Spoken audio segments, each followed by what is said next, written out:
মেয়েদের উদ্দেশ্যে একটাই কথা বলার, মেয়েরা উপার্জন করো। সংসারের মধ্যে নিজের সমস্তটা দিয়ে নিজেকে পিষে ফেলো না।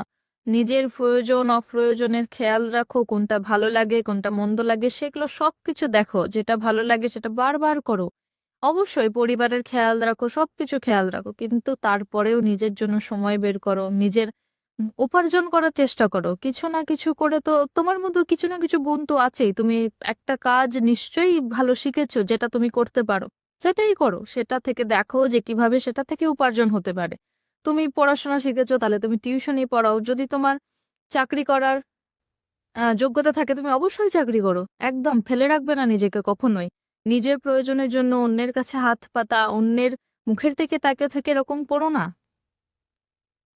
তুমিও যে কারো দায়িত্ব নিতে পারো, তুমিও যে একটা সংসার গোটা নিজের হাতে চালাতে পারো, তুমি যে ঘরের কাজ বাইরের কাজ সমস্তটাই করতে পারো, সে সব কিছু তুমি পারো তো। আমাদের মেয়েদের মধ্যে অনেক ক্ষমতা আছে, আমাদের কাজ করবার ক্ষমতা আছে, আমাদের দায়িত্ব নেওয়ার ক্ষমতা আছে। তারপরেও যে আমরা কেন পিছিয়ে থাকি, সাহস আনতে পারি না আসলে।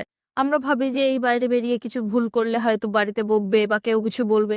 কেউ কিচ্ছু বলবে না। নিজের উপর ভরসা রেখে বাইরে বেরো, কাজ করো, ছোট ছোট করে কাজ করো, দেখো সব পারবে। পারবে না এমন তো নয়, সব কিছুই পারবে। দুটো কাজ ভুল হবে কিন্তু তারপরেরটা নিশ্চয়ই ঠিকঠাক হবে। ফলে বসে থেকো না। তুমি দুঃখ পাচ্ছ, মনের মধ্যে ক্ষোভ জমছে, আমাদের মেয়েদের মধ্যে অনেক ক্ষোভ। তার প্রধান কারণটাই হচ্ছে আমাদের আত্মসম্মান আছে, কিন্তু সেই আত্মসম্মানের সঙ্গে যে কাজ করে নিজের দায়িত্ব নিজের প্রয়োজন নিজে মেটানো, সেইটা আমরা অনেকেই করি না। তার ফলে কি হয়, আমাদের সংসারের মধ্যে থেকেও আমরা গুমড়ে থাকি, আমরা খিটখিটে হয়ে যাই। এরকম হয়েও না, এরকম হয়েও না। বলবো ভালো থাকো, নিজের মনের কাজ করো, উপার্জন করো এবং তুমিও ছোট ছোট করে দায়িত্ব নাও। দেখবে ভালো থাকবে। আর দিনের শেষে ভালো থাকাটাই সবচেয়ে ভালো জিনিস। এবং নিজে যদি ভালো থাকো তাহলে দেখবে তোমার সংসারটাও ভালো আছে। সংসার তো করতে হবে, আমরা সমাজবদ্ধ জীব, আমাদের সংসারে তো থাকতেই হবে। এবং আমাদের মেয়েদের মধ্যে সেই গুণটাও রয়েছে যে আমরা সংসারটাকেই ঘিরে রাখি।